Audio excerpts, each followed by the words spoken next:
Have you ever wondered what it's like to stand alone against a powerful system? To be the one voice of truth in a sea of deception? Let's travel back in time to ancient Israel, a nation teetering on the edge of spiritual collapse, and meet a man whose name thundered through the ages, Elijah the Tishbite. He bursts onto the scene not with a royal lineage or a fancy education, but with a direct and terrifying message from God for the corrupt King Ahab. He declares a drought, a divine judgment aimed directly at Baal, the storm god that King Ahab and his notorious wife, Queen Jezebel, were forcing the people to worship. Imagine the audacity, a lone prophet challenging the king, the queen, and their state-sponsored religion. As the land withered under the scorching sun, Elijah's own journey was marked by miracles. God sent him to a widow in Zarephath, a foreign land. There, a small jar of flour and a little jug of oil miraculously never ran out, feeding him, the widow, and her son throughout the famine. And when the boy fell ill and died, Elijah, through prayer, brought him back to life. These weren't just random acts of power, they were signs. They showed that even in the darkest times, God provides for and protects those who are faithful. But the most iconic moment of Elijah's ministry was yet to come, the ultimate showdown. Picture this: Mount Carmel, on one side Elijah alone. On the other, 450 prophets of Baal, backed by the full power of the throne. Elijah lays down the challenge. Let's see whose God is real. We'll each prepare a sacrifice, but we won't light the fire. The God who answers with fire from heaven, he is God. All day, the prophets of Baal screamed, danced, and even cut themselves, begging their God to answer. Silence. Nothing.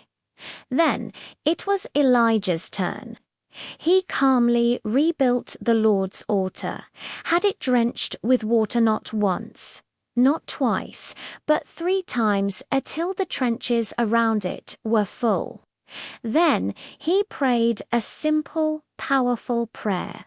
In an instant, fire from heaven fell, consuming everything: the sacrifice, the wood, the stones, the dust, and even all the water in the trench. The people fell on their faces, shouting, "The Lord, He is God. The Lord, He is God."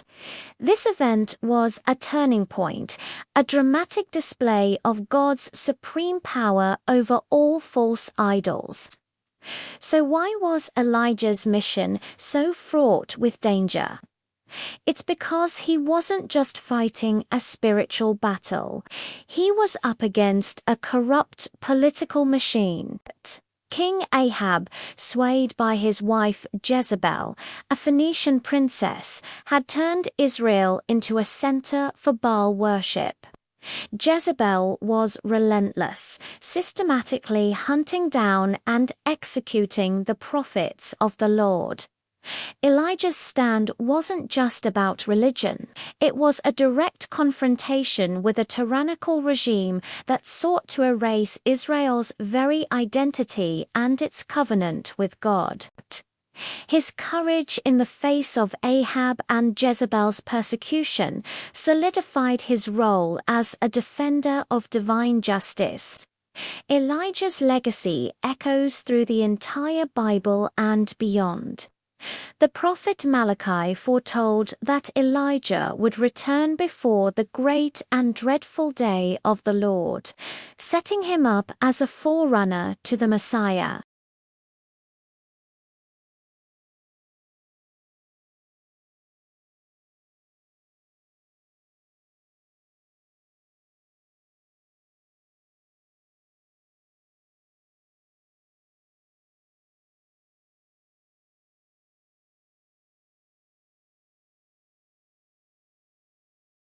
From the drought and the miracles to the fiery showdown on Mount Carmel, Elijah's story is a timeless reminder of faith, courage, and the unwavering power of God in a world filled with chaos.